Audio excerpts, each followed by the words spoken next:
రాష్ట్ర ప్రజలందరికీ నమస్కారం. ముందుగా అందరికీ నూతన సంవత్సర మరియు సంక్రాంతి శుభాకాంక్షలు. ఈ 2025వ సంవత్సరంలో ఈ ప్రెస్ మీట్ని ఒక చిన్న కథతో మొదలు పెడదాం. మనం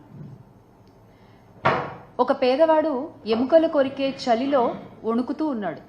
అది చూసిన ఒక పెద్ద మనిషి, అలా వణుకుతూ ఎంతసేపు ఉంటావు, ఆగాగాగు, నేను లోపలికి వెళ్ళి నీకు చక్కగా వెచ్చటి రగ్గు తీసుకొచ్చిస్తాను, అది కప్పుకున్నావంటే చాలా బాగుంటుంది ఈ చలిలో నీకు అని చెప్తాడు.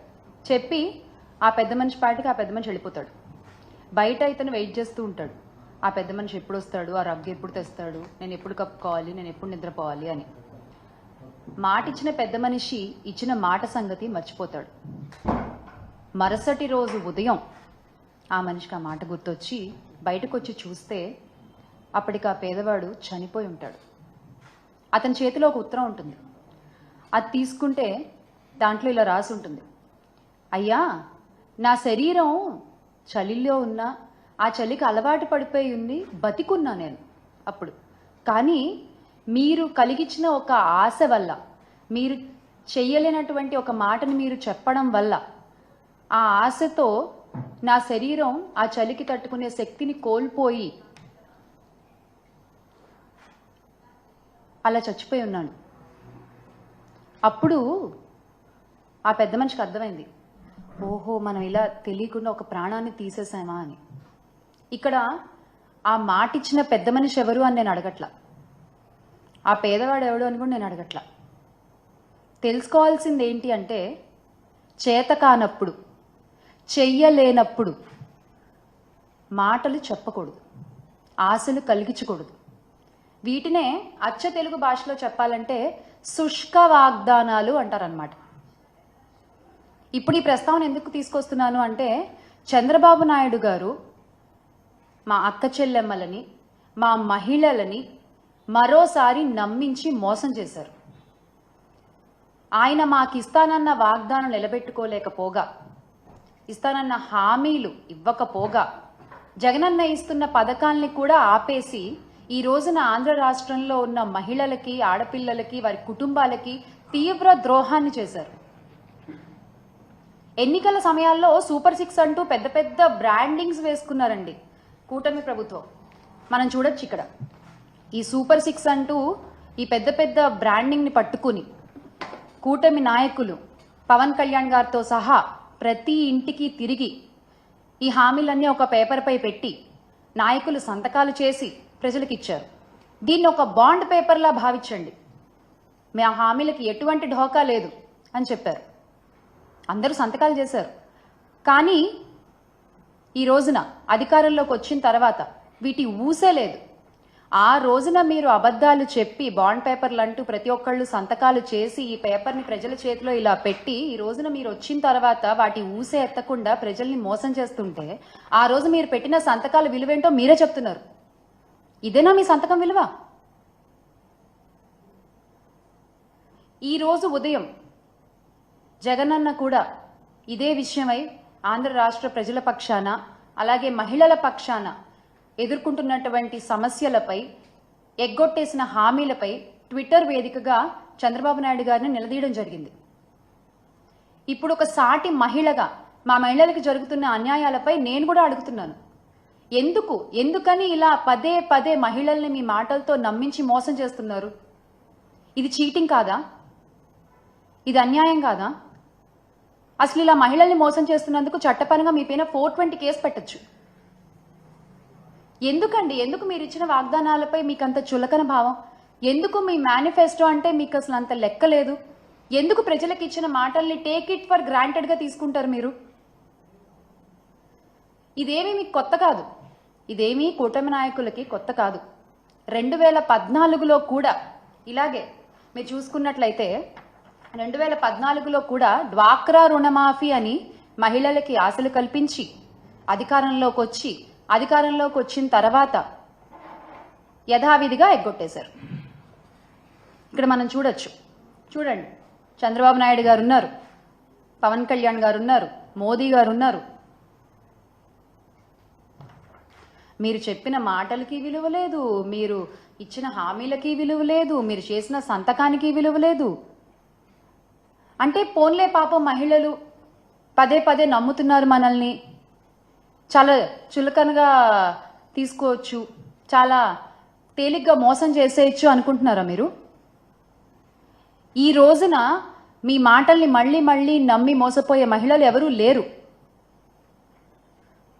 ఖచ్చితంగా ప్రతి మహిళ ఈరోజు మిమ్మల్ని గద్దె దించే ప్రయత్నం చేస్తున్నారు. మీరు ఆ విషయం గ్రహించాలి.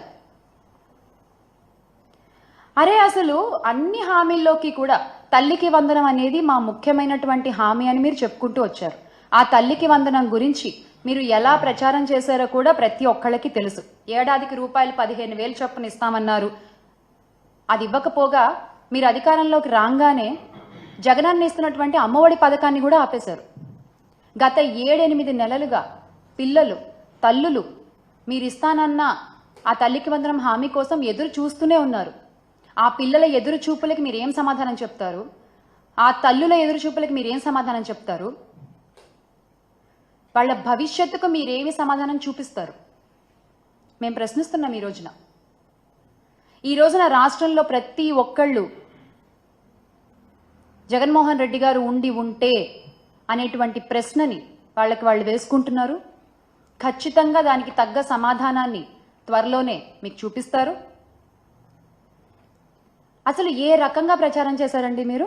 ఇంటింటికి తిరిగి ఎంతమంది పిల్లలు ఉంటే ప్రతి ఒక్కళ్ళకి నీకు 15,000, నీకు 15,000, నీకు 15,000, ఒకళ్ళుంటే 15,000, ఇద్దరుంటే 30,000, ముగ్గురుంటే 45,000, నలుగురుంటే 60,000, ఇలా చెప్పుకుంటూ పోయారు కదా.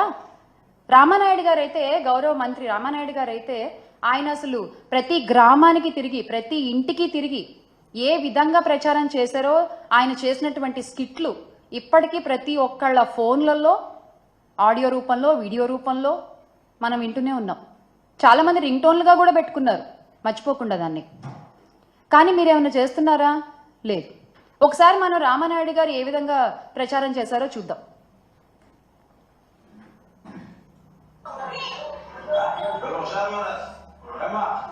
మళ్ళీ మన ప్రభుత్వం వచ్చాక అందరికీ కూడా వీళ్ళు 15,000, వీళ్ళు 15,000, వీళ్ళు 15,000, వీళ్ళు 15,000, వీళ్ళు 15,000, వీళ్ళు 15,000, మీరు 18,000, 18,000, 18,000 మళ్ళీ ఇస్తున్నారు. రాసిపెట్టుకోండి. మళ్ళీ 15,000, 15,000, 15,000, 15,000, 15,000, 15,000, 15,000, మీకు 18,000, మీకు 18,000, మీకు 18,000, మీకు 18,000 రాసి పెట్టుకోండి. జనాభా 15,000 మరి ఆశీర్వదించండి. Okay, thank you. మీకు బాండ్ కూడా ఇచ్చాం రాసి మీ దగ్గర పెట్టుకోండి. బాండ్ రేపు పొద్దున ఆడబడి ఒకసారి మళ్ళీ మన ప్రభుత్వం వచ్చాక అందరికీ కూడా 15,000. ఈ విధంగా ప్రచారం చేసి రాసి పెట్టుకోండి. ఎక్కడ రాసి పెట్టుకోవాలి? నుదుటి మీద రాసి పెట్టుకుంటున్నారు. మళ్ళీసారి అద్దంలో చూసినప్పుడల్లా మనకు కనిపించడానికి. ఎక్కడ రాసి పెట్టుకోవాలండి? తల్లికి వందనం అనుకుంటూ, అమ్మా వందనం అనుకుంటూ, అయ్యా వందనం అనుకుంటూ పొర్లు దండాలు పెట్టుకుంటూ తిరిగారు కదా వీధి. ఈ రోజున ఏమైంది అది? అదే వైఎస్ఆర్ కాంగ్రెస్ పార్టీ అధికారంలో ఉన్నప్పుడు, జగన్మోహన్ రెడ్డి గారు ముఖ్యమంత్రిగా ఉన్నప్పుడు మనము 44.48 లక్షల మంది తల్లులకి, దాదాపు 84 లక్షల మంది పిల్లలకి 26,067 కోట్లని జగనన్న అందించారు. అధికారంలోకి రాగానే అమ్మఒడిని ఆపేశారు మీరు. ఈ రోజున పిల్లలకి సమాధానం దొరకట్లేదు, తల్లులు ప్రశ్నార్థకంగా చూస్తూ ఉన్నారు మీ వైపున. కానీ మీ వైపు నుంచి ఎటువంటి సమాధానం దొరకట్లేదు. ఇంకా వస్తుందని ఆశగా ఎదురు చూస్తున్నారు. కానీ ఈ రోజున మీరు తేల్చి చెప్పేశారు క్యాబినెట్లో, ఈ ఏడాది ఇవ్వబోము అని చెప్పి. అరే మీరు ఇలా హామీలు చెప్పేటప్పుడు మాత్రం ప్రజల మధ్యలోకి వచ్చి ఇంటి ముందుకు చెప్తారు ఇస్తామని, మేము ఇవ్వమని మాత్రం 4 గోళ్ల మధ్య చెప్పేస్తారు. మీకు నిజంగా ధైర్యం ఉంటే, మీకు నిజంగా మహిళల్ని ఎదుర్కొనేటువంటి సత్తా ఉంటే, ఆ ఏ మహిళల ముందుకొచ్చి మీరైతే ప్రమాణాలు చేశారు అదే మహిళల ముందుకొచ్చి ఈ రోజున చెప్పండి, మేము ఇవ్వలేకపోతున్నాము, మమ్మల్ని క్షమించండి అని ఒప్పుకోండి. పోని నిజంగా ఈ రోజున కూటమి నాయకులు మా మహిళలందరికీ కూడా క్షమాపణలు చెప్పాలి ఈ విషయంలో. ఎందుకంటే చిన్న విషయం కాదండి ఇది. ప్రజల్ని నమ్మించి, మాటిచ్చి, మోసం చేసి అధికారంలోకి వచ్చేసి ఏరు దాటాక తెప్ప తెగలేసినటువంటి చందాన్ ఉంది ఇది. కాసేపు మాటలు పక్కన పెట్టి లెక్కలు మాట్లాడుకుందాం మనం. ఎందుకంటే ఆడబిడ్డ నిధి అని మీరు చెప్పినటువంటి 18 ఏళ్ళు నిండిన ప్రతి మహిళకి నెలకి 1500 అని చెప్పారు మీరు. 18 ఏళ్ళు నిండిన వాళ్ళు దాదాపుగా 2.7 కోట్ల మంది ఉన్నారు మన రాష్ట్రంలో. ఈ 2.7 కోట్ల మందికి మీరిస్తానన్న లెక్కే 1500 చొప్పున, ఏడాదికి 18,000 చొప్పున, మొత్తం 37,313 కోట్లు. ఇది ఒక లెక్క. తల్లికి వందనం దగ్గరికి వస్తే మొత్తం 83 లక్షలు, అంటే నెంబర్ ఆఫ్ స్కూల్కి వెళ్ళేటువంటి పిల్లలు 83 లక్షల మంది ఉన్నారు. అలాగే ఒక స్టూడెంట్కి 15,000 అన్నారు, మీరే అన్నారు, నేనేమనట్లా, 15,000 అని మీరే అన్నారు. ఆ లెక్కన మొత్తం 12,450 కోట్లు. ఇక మీరు ఇస్తానన్న దీపం పథకం, బాబాయ్ అసలు దీని గురించి అయితే ఖచ్చితంగా మాట్లాడుకోవాలి మనం.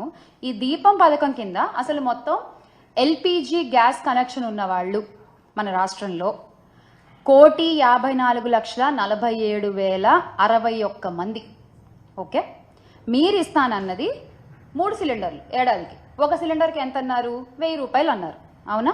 ఆ లెక్కన సంవత్సరానికి 3,000 అయింది.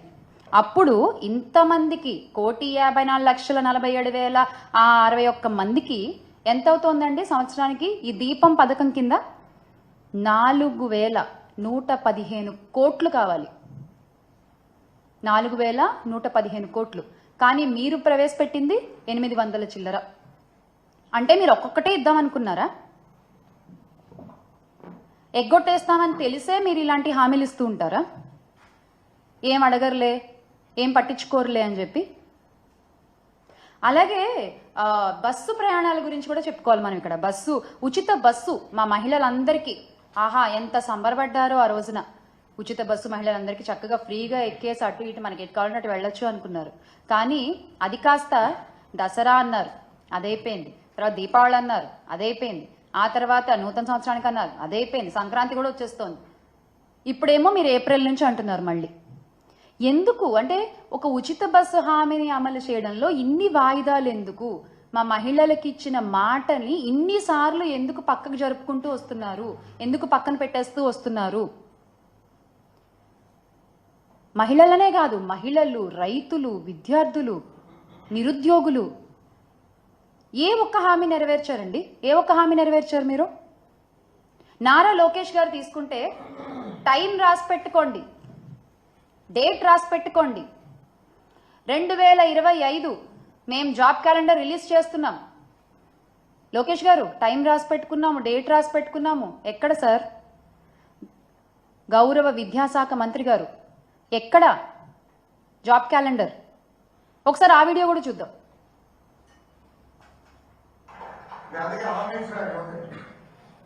తెలుగుదేశం పార్టీ అధికారంలోకి వచ్చిన మొదటి సంవత్సరం అంటే 2025 జనవరి నాడు జాబ్ క్యాలెండర్ మేము ప్రకటిస్తాం.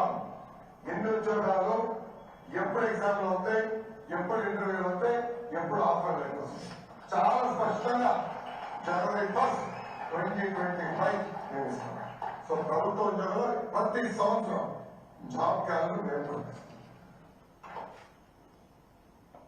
ఎన్ని ఉద్యోగాలు ఉంటాయి, ఎప్పుడు ఎగ్జామ్లు అవుతాయి, ఎప్పుడు రిక్రూట్మెంట్ లెటర్ వస్తుంది, ఇవన్నీ పక్కన పెడితే అసలు ఎప్పుడు ఈ హామీ వస్తుంది అని ఎదురు చూస్తున్నారు నిరుద్యోగులందరూ, రాష్ట్రంలో ఉన్న యువత అందరూ. యువగళం అంటూ, నిరుద్యోగ భృతి 3,000 అంటూ మీరు చేసిన ప్రచారం ఎంతమంది యువతలో ఆశలు రేకెత్తించిందండి? ఈ రోజున ఆశలన్నీ నీరుగారిపోతున్నాయి. అలాగే మహిళా సంక్షేమం గురించి మీరు చెప్పినటువంటి మాటలు అసలు 1 కాదు 2 కాదు నిజంగా. అంటే ఇన్ని మాటలు చెప్పొచ్చా? ఇంతలా నమ్మించొచ్చా? ఇంతలా షుగర్ కోటింగ్ వర్డ్స్ అంటారు. అలా చెప్పారు మీరు అసలు నిజంగా. ఏం చెప్పారండి? స్వయం సహాయక సంఘాలకు వడ్డీ లేని రుణాలు 3 లక్షల నుండి 10 లక్షల వరకు పెంచుతాము అని చెప్పారు, అది లేదు. ప్రత్యేక పథకం P4 మోడల్, మహిళలను ఆర్థికంగా బలోపేతం చేయడానికి చర్యలు, అది లేదు. అంగన్వాడీ కార్యకర్తలు లేదు.